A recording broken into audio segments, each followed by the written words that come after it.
Gurubhyo Namaha Harihi Om Shrutismrutipurananamalayam Karunalayam Namami Bhagavatpada Shankaram Tattu Samanvayat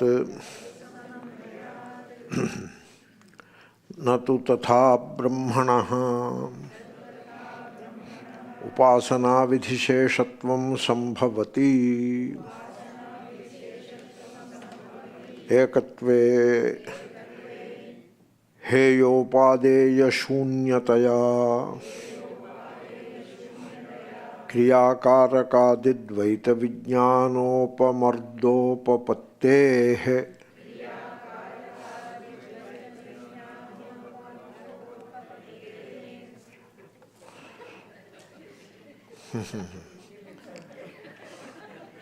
It's okay, you got it more or less, it's okay.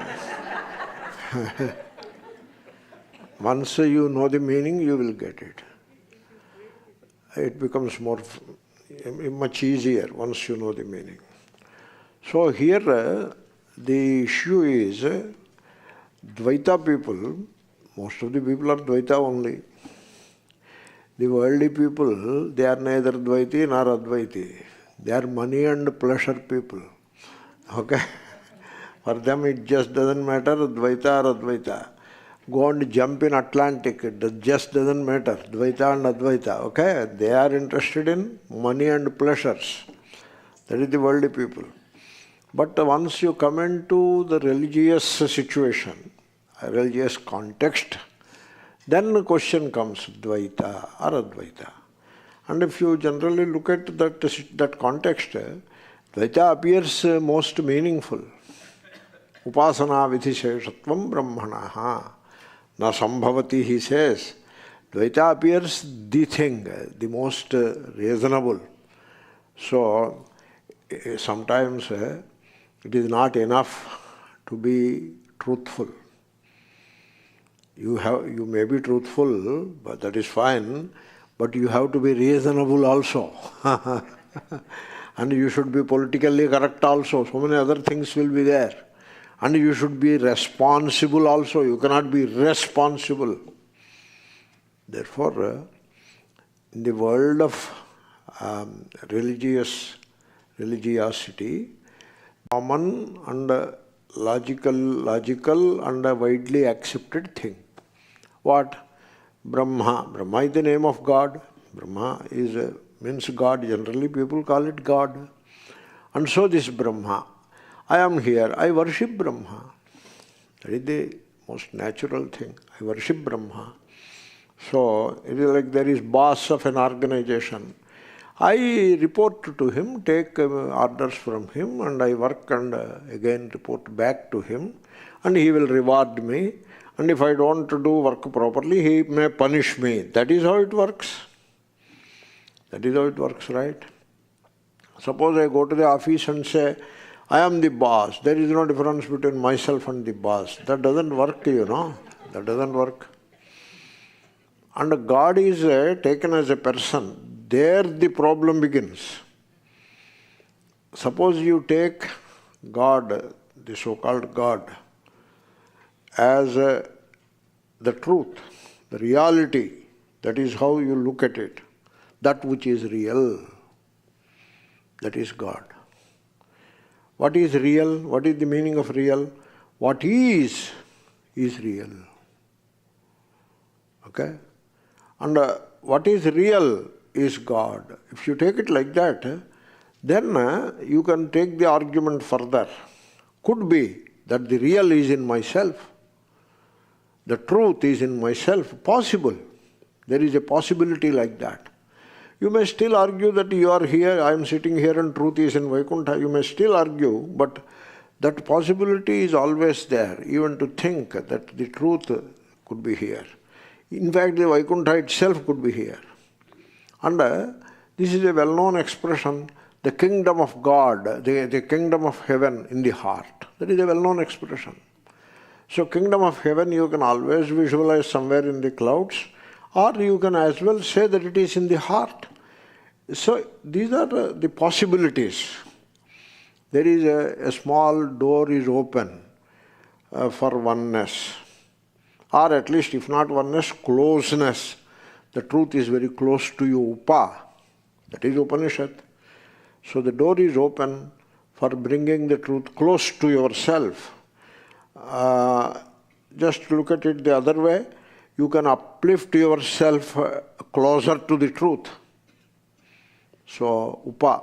Either you move towards the truth or the truth comes near to you, one and the same. In fact, it happens both ways. Like the river merging in the ocean. The river travels and runs and then merges in it goes and embraces the ocean. Just before reaching the ocean comes forth and takes the river in. Both ways it happens. So the possibility is open. But suppose you say God is a gentleman, then the possibility is blocked. How one person can be the same as another person? Particularly so when both persons are married to two different ladies. I am not joking. Once you have done marriage of God, now God is conveniently or happily married to another lady, a great lady. You, the husband of Venkamma, cannot be the same as God. Therefore, once you made God into a person, even that tiny possibility of oneness or closeness even, upa, is ruled out. So in the field of religion, this is how things work. God is a big man. Because the society is patriarchal, therefore God becomes a man. No, in Hinduism we worship God as mother also. You can boast that way. Saying that Hinduism is superior to other religions because here we worship God as mother also. But look at these mother worshipping people, you don't feel like boasting anymore. Look at some of them, the kind of worships they do. They offer chicken and mutton as an naivedyam, so now you don't want to boast anymore.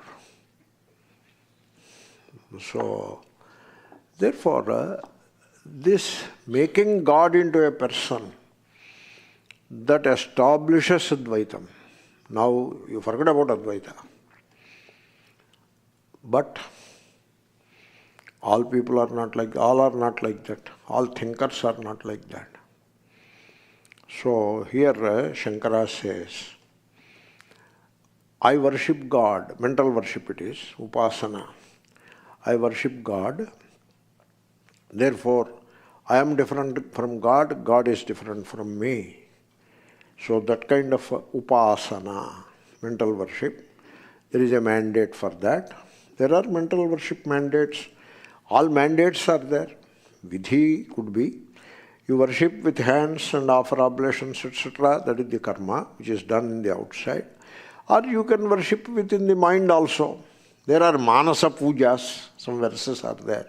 So close the eyes and so here is the God and I am offering naivedyam to the God. You can visualize like that. There are verses of that nature, Shiva Manasa Puja, etc. Therefore, there are mandates of that type. Like Annam Brahmeti Vyajanat is one such mandate. Okay? Always in the mantras, the past tense is to be converted into the present. So Vyajanat means Vyajanati, Vijanati. A will not be there. Vijanati. Lat is equal to mandate. Therefore it is a mandate. So Upasana Vidhi. And the Brahma is the God that is worshipped as a mental worship. So therefore, let us take the Brahma that way. That is the proposition coming from the dualist. Shankara says that is not possible. Na sambhavati. Because Upanishads do not take things like that. Upanishads are talking of ekatve. So why na sambhavati? Why it is not possible? Brahma becomes an object of upasana mandate of mental worship. There is a mandate of mental worship So you have to mentally worship what? Brahma. So Brahma has become an object of mental worship, karma. And so that kind of mandate, it doesn't apply in the context of Upanishadic wisdom. That is the statement. This we have seen earlier. I just repeated to include other people also. Na sambhavati. That kind of a conclusion or even proposition is not valid. It is not possible in the context of Upanishadic statements. It is not possible. Why not possible? He has to explain, hetu, the reason he has to say. The reason is that expression ekatve, that is the reason. Ekatve means ekatve sati. Once it is said, or it is declared that Brahman is one without the second. Ekamevadvitiyam. Once it is ekatva, then what happens is, that is one thing which was said in the Upanishad. It is one without the second. Ekamevadvitiyam. Not only that, heyopadeya shunya. It is totally divested of heya and upadeya. There is nothing that is to be got rid of from that Brahman or Atma. Brahman is same as Atma. And nothing that has to be added to that Brahma which is Atma. The two things are said. So to summarize, the Brahma of the Upanishads is one without the second, and it is free from heya and upadeya. In this situation, how can there be an upasana? It is just not possible. Because for upasana, you need kriya karakadi dvaita vijnana. That is what you need. Okay? Vijnana is thinking. That dualistic thinking you should have. In the consciousness, you hold on to the dualism. You should have it. If you don't have the dualism, upamarda means erased. It is pulled out, taken out. The dualism, if it is taken out, then there can be no mental worship possible. So what is this dualism? Dvaita. Vijnana is the consciousness. And upamarda is destroying, taking out, taking out completely. That is upamarda. Okay? The word upamarda is an interesting word it is. It means, did you notice the mother making chutney? This is Indian thing, chutney. Okay? How they make it? Let us say coconut chutney. How do they make? Upamarda is that exactly. Say coconut pieces in a small bowl, and then sesame or some other seeds, and then methi, and some oil, some chili, green chili, red chili, and hing, and ginger or whatever. So 6, 7 items, they are all in small separate boxes. And she sits before the mortar and pestle, stone mortar and stone pestle kind of thing, and she sits there. And I remember vividly in my mind. So mother sits there, and so this is the mortar and this is the pestle. Now these are the coconut pieces, put there, put this, 6, 7, 6 you take. Because karakas are 6 here. So 6 items. You take 6 of them and put all of them. They are all separate. Now start rotating it speedily and with a lot of vigor. That is called upamarda. Okay. Now take kriya karaka dvaita. Kriya karaka adidvaita. So, what is the kriya? Brahma. Brahmarpanam brahma havihi. Brahmagnau brahmana hutam. Brahmaiva tena gantavyam. Brahma karma samadhina. There is still 2 hours time for the lunch. Okay? We take things like that. So Brahmarpanam means you feel like ready to take lunch, food. You remember food. The moment Brahmarpanam, you remember food. But that is not Brahmarpanam, that is a coincidence.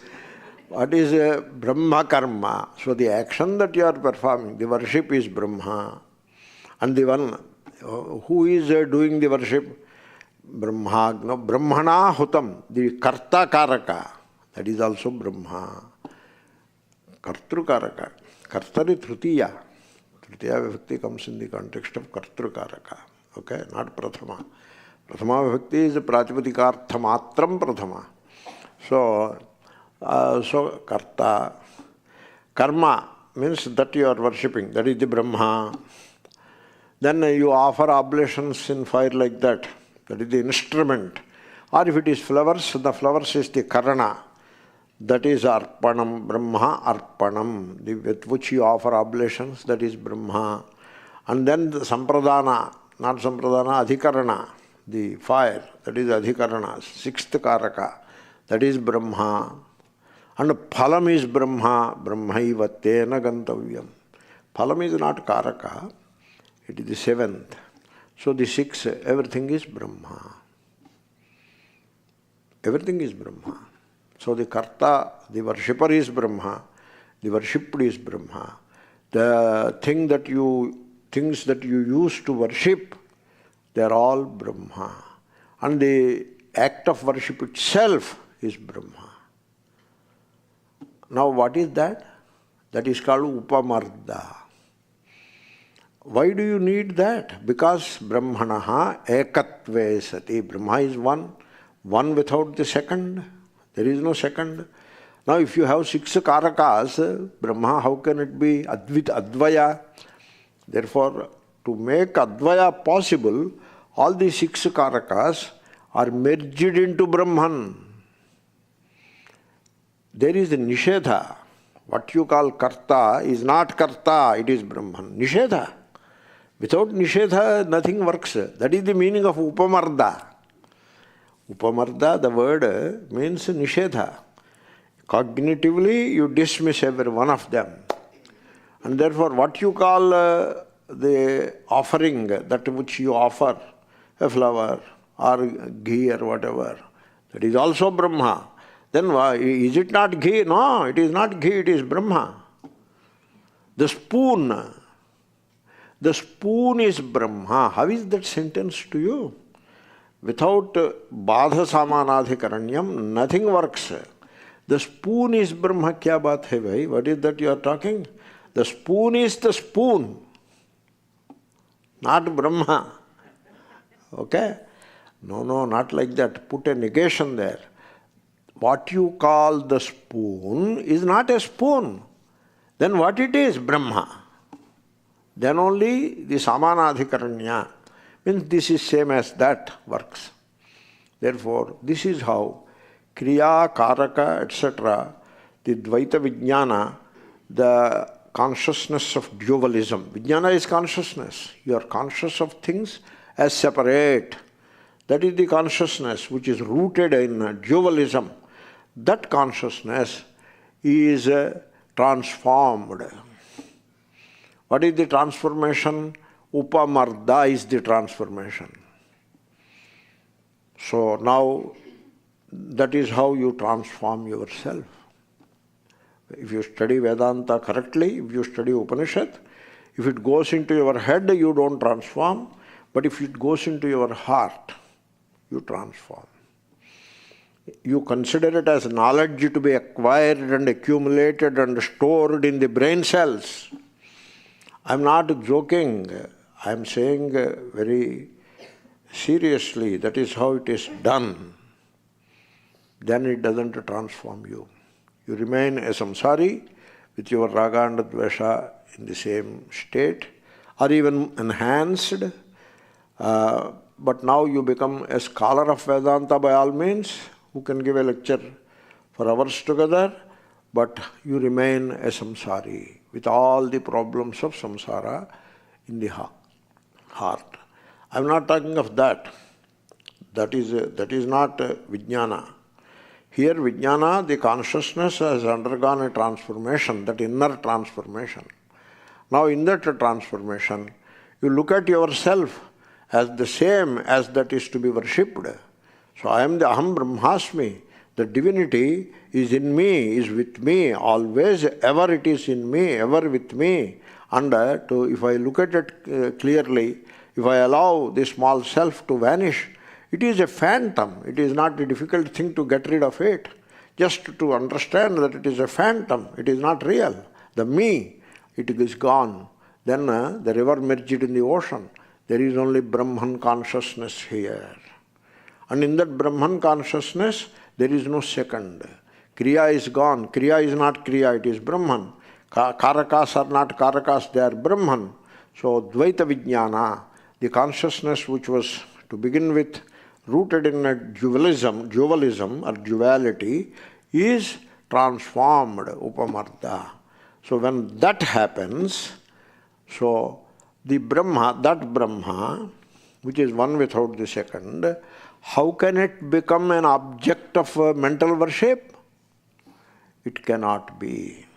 Okay? So you have to work on the mind, because it is the mind which divides and particularizes. That is the nature of the mind. It divides, particularizes and opposes.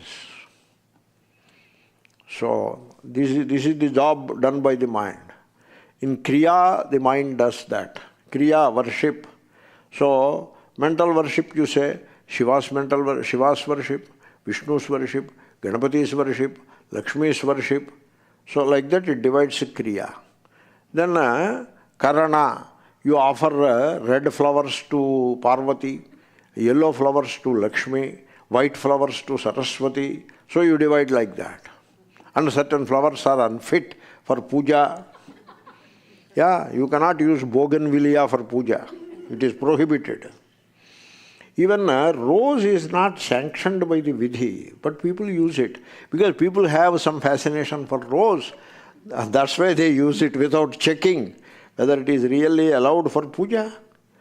You have to see that. So there are many other flowers which are unfit for puja. So we have a proverb in Telugu, Pujaku paniki rani puvvu. It's a flower which is unfit for offering to God. Where from this kind of dualism came? It came from mind. Mind divides. So Karana is divided into good, bad, etc. Then Devata, Sampradana, divided. Agni, Varuna, Indra, that is Vaidika. Then we worship different gods on different occasions. Or on the same occasion we worship different gods. First worship Vishnu, then worship Venkateswara Swami, then worship Ayyappa, and then worship Shiva. It goes on and on and on, all divisions. Then Adhikarana, there are divisions. Adhikarana means the place you worship. So you have to collect water from somewhere and worship God elsewhere. That is Adhikarana. So you have to worship in Shiva, in Varanasi. And then you go and worship in Badrinath or Kedarnath. Like that. So how much division is coming? Karta, the one who worships. Are you a Brahmana, Kshatriya, Vaishya or Shudra? If you are a Brahmana, the type of worship is different. If you are a Shudra, type of worship is different. You don't do that, he doesn't do this. Karta, Karma, Karana, Sampradana, Apadana and Adhikarana. All the 6 Karakas. First you divide the Karakas into 6 and then divide them further and further and further. This is the job of the mind. This is how mind has this pastime of dividing, particularizing and then opposing. That is what the mind does. The reality is not divided. Reality is one. Nature is one. Ekatva upapat, ekatve sati. The one, the oneness. Ekatva is oneness, is the truth.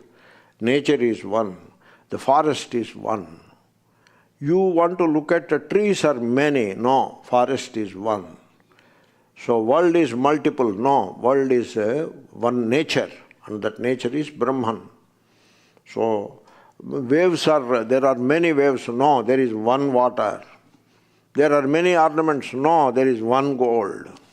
There are many cups and saucers and pots, etc. No, there is one clay. There are many castes, Brahmana, Kshatriya. No, there is one human being, one humanity. Now, it depends upon your vijnana. So you have to transform your vijnana. And sometimes you are obliged to recognize the opposites. Say, hot, cold. They are opposites. Plus, minus. You will go to the bank, debit, credit. They are opposites. Even when there are opposites, there is no opposition. Because debit and credit, they are opposites, but they are not opposed to each other because both happen to be the same dollar. And plus minus, same electrical charge. North and south, same magnetism. East and west, same space. Morning and evening, same time. Below and above, same space. Therefore, whatever be the opposites which are there in the world, you come across the opposites. Sukha and dukkha, both are the states of the same mind. Kha is the same, the mental space is same, where you experience pleasure or pain. Therefore, you have to bring in an inner transformation where you see opposites but do not take opposition to heart. And you see many, but you see one in all. All in one. So both ways. You start with one and see the same one in all. You start with all and see the same one in all. All in one, one in all. That is the vijnana. That is the consciousness.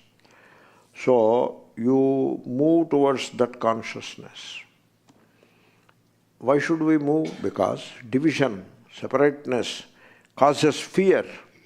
It divides people and it causes fear.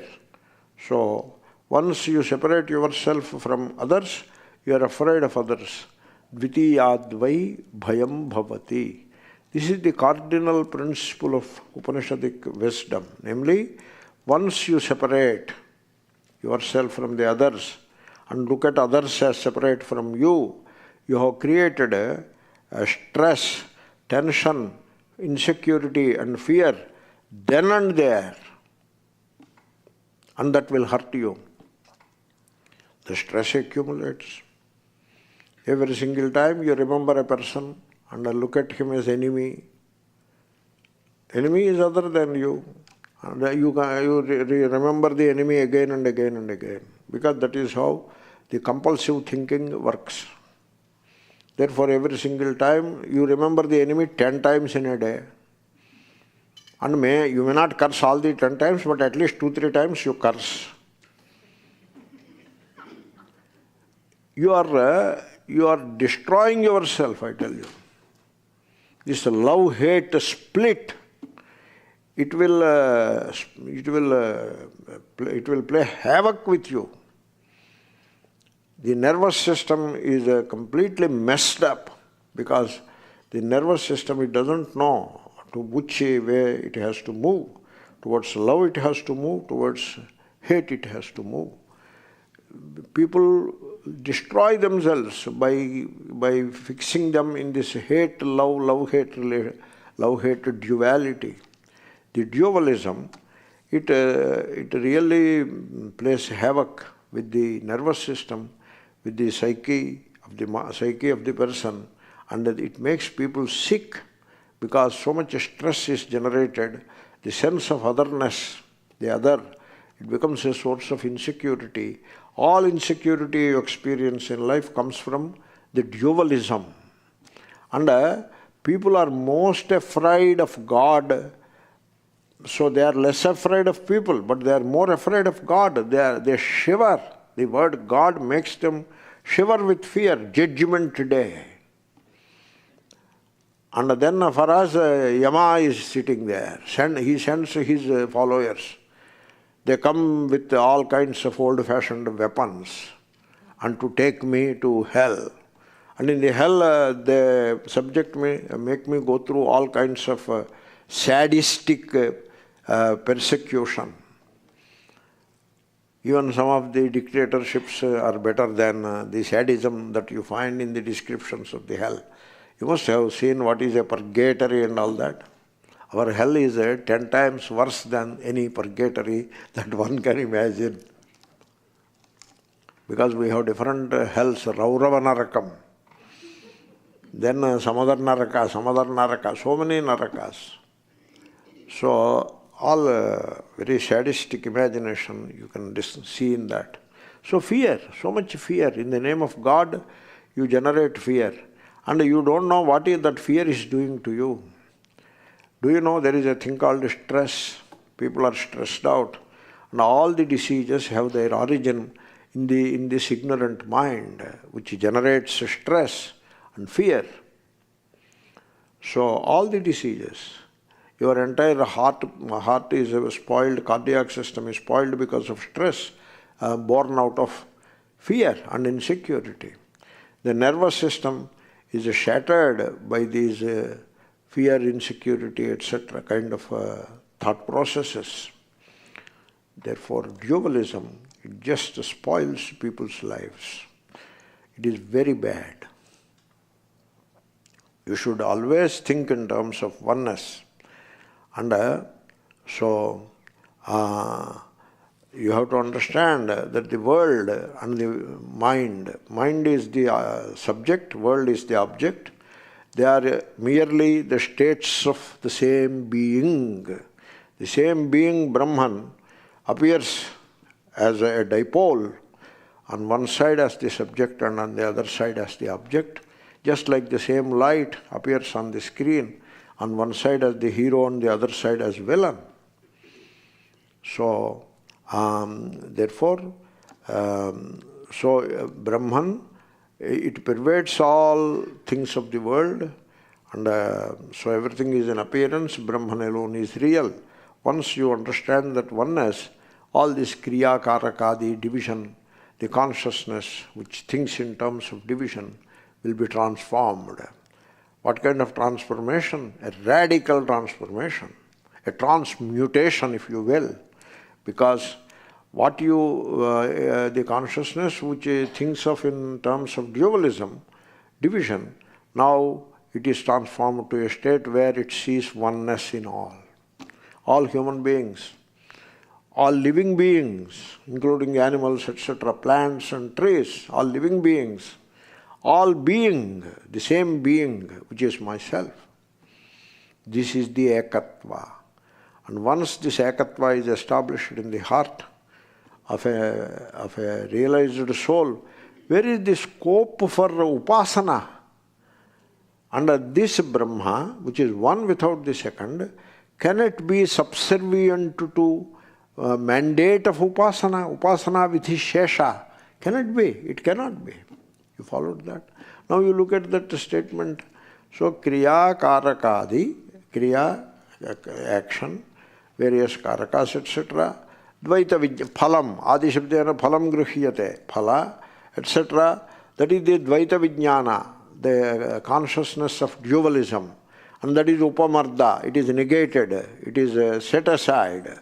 Upapatteha, that is the most logical thing that happens if you listen to the Upanishad, if you understand the Upanishad. That is the upapatti is the most logical thing. So when that being so, Brahman being one, how can it be upasana vidhi shesha?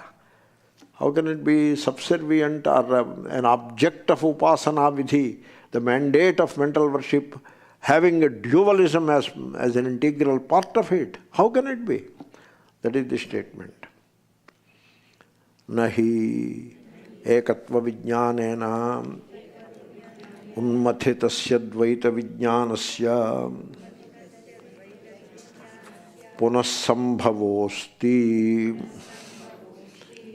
You say, okay, you started with dualistic consciousness, then studied Upanishad, and now you have transformed into the vision of oneness, God bless. But then you put the Upanishad book aside and again come back into the world. Again you fall down into the vision of multiple. Why not? That can happen.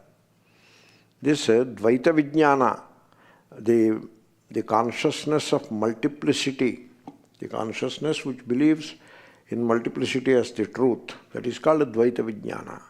This Dvaita Vijnana is Unmathita. It is totally destroyed, all right, but it can come back. Punasambhavaha. Why not? Suppose it comes back. Then Brahma becomes separate from the one who is worshipping Brahma. Then that kind of Brahma can become a Shesha, subservient or object to the mandate of Upasana. Possible, you know? No, not possible. Na sambhavaha asti. Because once you rise above the ignorance of multiplicity, the ignorance of division, once you rise above that, you will not fall back into that. It is something like they made us believe that once you take a COVID booster dose, COVID will not come anywhere near you. That is what they said. Let us say it is true. Something like that. Once you understand the Upanishad, understand. Not accumulate. Accumulation is different from understanding. What you understand doesn't accumulate. What you know and convert it into an idea and store in the memory, that accumulates. Like mathematics accumulates. Understanding of life doesn't accumulate. That fundamental distinction, you should pay attention to that. Without that, all these things won't work. Therefore, this ekatva vijnanena unmathitasya. I was thinking to begin with that I am separate, God is separate. Then I went along with it. There was a question. Did you go through the Karma Kanda? That was a question to me personally. Okay, I will answer it, nothing wrong in it. Yes, I went through Karma Kanda.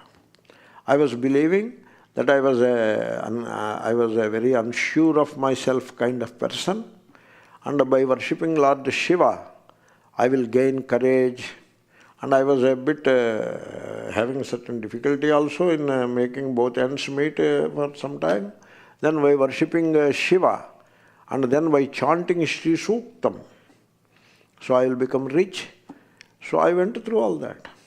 But then suddenly came to, I don't know, it is not even sudden. How it happened, when it happened, I don't know. Came into Gita and came into Upanishads. All that Dvaita Vijnana was unmathita. Gone. And no way of coming back. It won't. It is not about the Swami. That is how it happens. Okay? So, it is like there were some infections which were there at one time. Now you don't find them. They have just disappeared. Tuberculosis, it just doesn't exist anymore. Or, no, at least in America it doesn't exist. Because it was destroyed, it was eliminated. Polio eliminated. Maybe something else is there to make people suffer. But that particular disease or infection was eliminated. And it will not stage a comeback. You can rest assured. You see, there is a history of diseases also. If you study the history of diseases, you will be studying the history of medicine simultaneously, and also you will be studying the history of civilizations simultaneously. So, for example, in India today, 75% of people are either pre-diabetic or diabetic. 75%. More than 2/3. Either pre-diabetic or diabetic. That means they are eating a lot of carbs, the entire society. Rice is the food they eat sweets and sweets and sweets. That is, so you can understand, you look at diabetes and then The society, you can understand about the society, the civil society, how it is functioning, and also you can understand the history of medicine. So many things you can understand. Why I am saying all this? Because once a certain disease is eliminated, we have many such examples, it will not stage a comeback. The disease of dualism is very similar. Once it is eliminated, how it is eliminated? How a particular disease is by vaccine, let us say. It won't stage a comeback because you are immune to that. It won't come. Similarly, the Dvaita, you are born with Dvaita, you are growing up, and at the age of 9 they introduce us into karma. At the age of 9, Upanayanam and karma begins. And in that karma there is Gayatri Mantra. And in the Gayatri Mantra there is no dualism, it is oneness. And if you only pay attention to what you are chanting and chanting and chanting, hundreds of times, mechanical, that is what people do. Mechanically they chant. They chant Gayatri for a whole lifetime without ever paying attention to the message of oneness that is there in that mantra. Look at that. They boast also, I am Gayatri Upasaka. Big board there. Mr. Falana Falana Shastri, Gayatri Upasaka. All your problems about marriage, the marriage is a problem, you know. Vivahadi. So marriage and graha dosha, kuja dosha, nakshatra dosha, and health problems will all be solved by this great Upasaka of the Gayatri. And he will have a lady with 5 faces sitting there. That is the Gayatri. A lady with 5 faces? Emaya.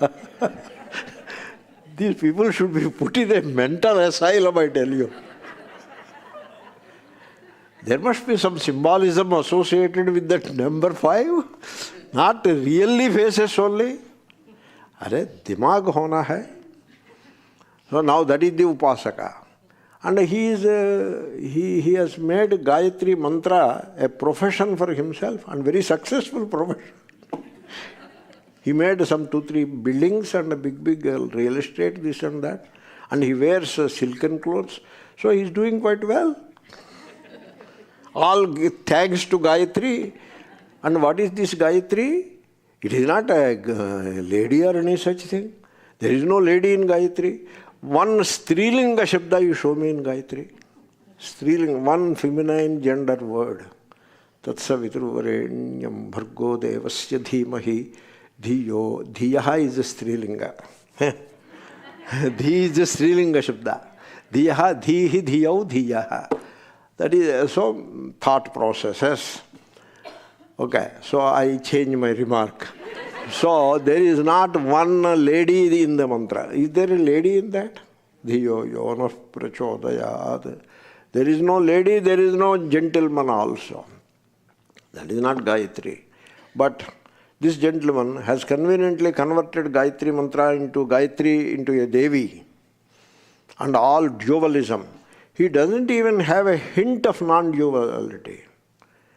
That is how he used the Gayatri mantra as a profession. What a travesty of truth.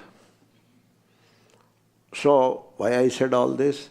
Just if you pay attention to the blessed Gayatri mantra that you are chanting since childhood, if you pay attention to that, you move away from the consciousness of duality into oneness.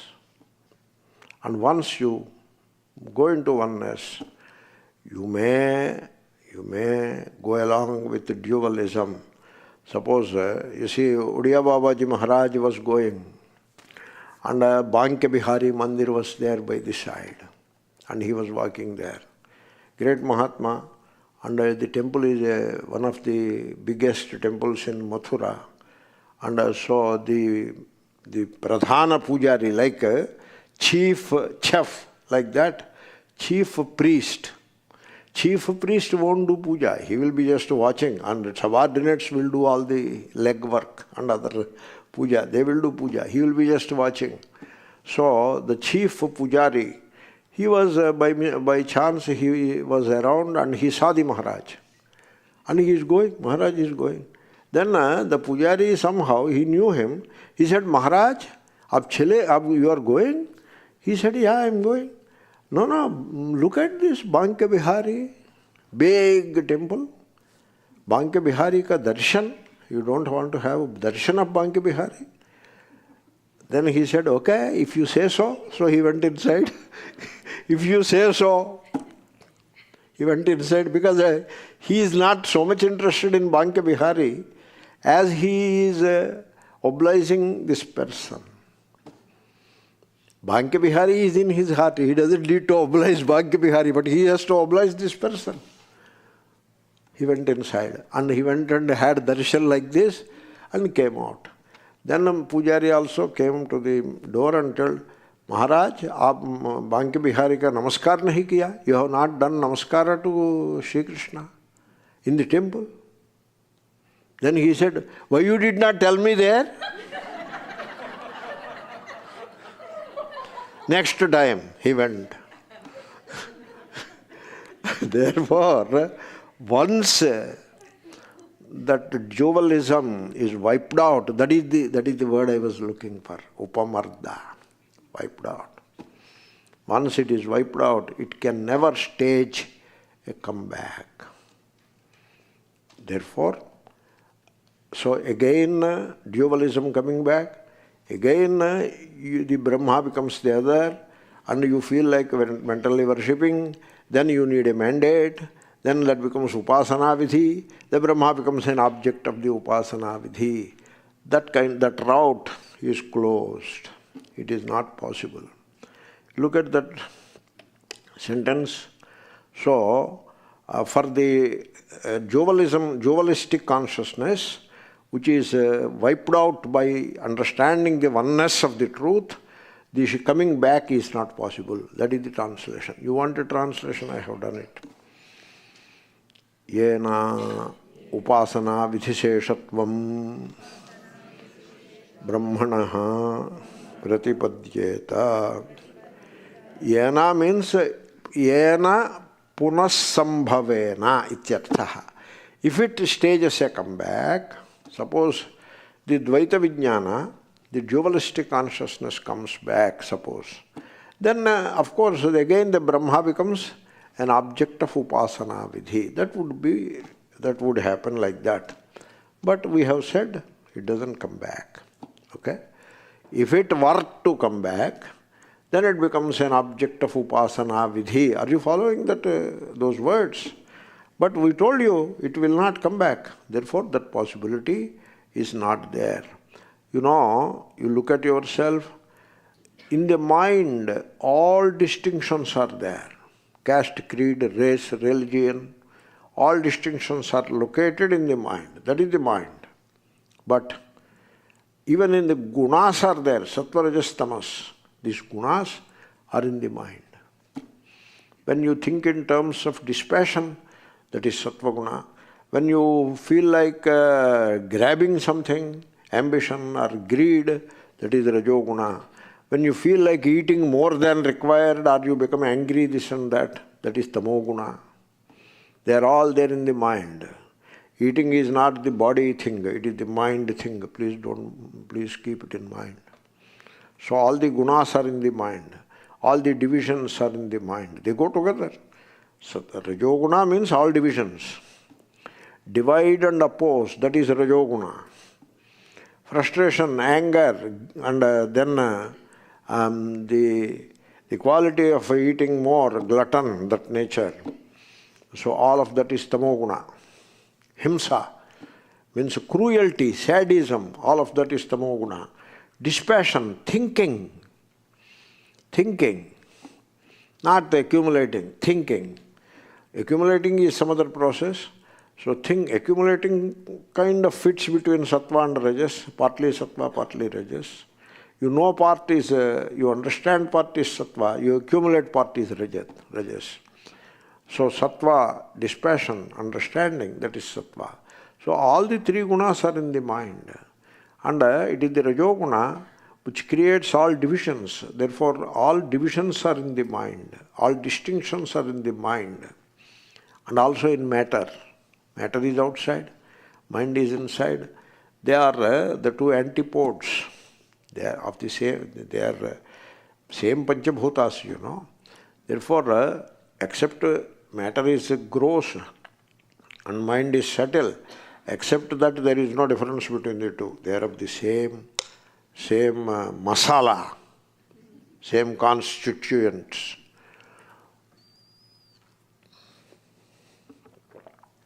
What we call in Sanskrit, same dhatu. And beyond the mind, there are no distinctions. So, when the mind is moving, all distinctions appear. But mind becomes quiet. If you do not identify with the distinctions, mind becomes helpless. It presents distinctions before you, divisions before you. You do not accept them as truth. Then mind shuts up. Do you know shut up and get out? Do you know that? Shut up and get out. Shut up. Yato vacho nivartante. Get out. Aprapya manasa saha. Okay? You're right. This is, shall I tell you the source? Chinmayanandaji Maharaj. Shut up and get out. So you rise above, you shut up and rise above the mind. Get out of the mind. There are no distinctions now. There is only ekatva vijnana. Therefore, and I tell you, you call it God. That gives you a notion of a person, a big man. And in vernacular, they call him big man. Perumal. You call him big man. Now there is no Advaita anymore. You are in Dvaita. For this life you are in Dvaita. Next life we don't know. So, therefore, don't call God. Even if you call God, understand that it is not so much God the person, it is Godhead. There is a word like that, Godhead. Godhead is impersonal. Now I say electricity, is it a person or is it impersonal? Impersonal. In Telugu I would have said, is it electricity or is it electricity do? What is it? Electricity, not electricity do. Okay? So, now God, you can still use the word God, I don't mind, but you have to understand that it is not so much God the person, it is indeed the Godhead. And now you change the language a little. God means the truth, the reality. Now, when I say God do, I put a do there, then certainly he must be somewhere above in the heaven. Eh? When you put do, you are stuck now. Somewhere above in the heaven. You see, the word Vishnu is there. Vishnu literally, strictly means all pervasive. That is the meaning. All pervasive. Veveshti, the Vishnu. But now what we have done, Vishnu do, not even Vishnu vu. Vu is okay, but then make it Vishnu do. And then to fit it into a poem, Vishnundu. Ho gaya kaam. Now there is no Advaita anymore. It is all Dvaita only. So that is the consciousness. You have to make a transformation in that. So for example, I think of God as I think of electricity, say. As I think of space, say. Or I use the word reality. What you call God is the reality. It is the truth. When you use those words and you think in that way, that is the transformation that I am talking about in the consciousness. So when consciousness is trained that way, then you do not look at the truth as though it is certainly the other. Now it has come near, Upa. Now Upanishad is working upon you. Then you can experience the truth. It is something real now. Now, not only it is real for you, in you others can see the truth. Because there are a few expressions of that truth. Like electricity, though it is formless, electricity is only a name for the nameless thing. So electricity has a few expressions. In the mic it is expressing, in the bulb it is expressing. Like that, the truth which is ever present in the human heart, it expresses as harmony. Samarasata, harmony. Conflict is the expression of the egotistic false self. Harmony is the expression of that reality. Therefore, harmony is divine. Okay? Then it expresses as that beauty, spiritual beauty, not the physical. There is a thing called spiritual beauty. Love. You love it. That is the expression of that reality in the heart. And then an unshakable peace and quiet within. A sense of repose. You are in it. Nothing can shake you. The whole world comes together, cannot shake you. That is the repose that you are in. That is the expression of the reality. Now the reality is with you, it is in you, it is you. That is the way Advaita has to be understood. It is not just some kind of a scholastic arrangement that everything is same, everything is one. That is an idea. It is not just an idea, Advaita. It is a very intimately experiential, and it is something that you can understand now and here. Okay? Therefore, that being the case, how can you make Brahma a subservient to a dualistic upasana vidhi? It is not possible. Then comes somewhat argument about Anumana and all, Ejapjanyatra Vedavakyanam, etc. Likely to be a little more technical, doesn't matter. We will look at it on Tuesday in the morning session. Om Purnamada Purnamidam.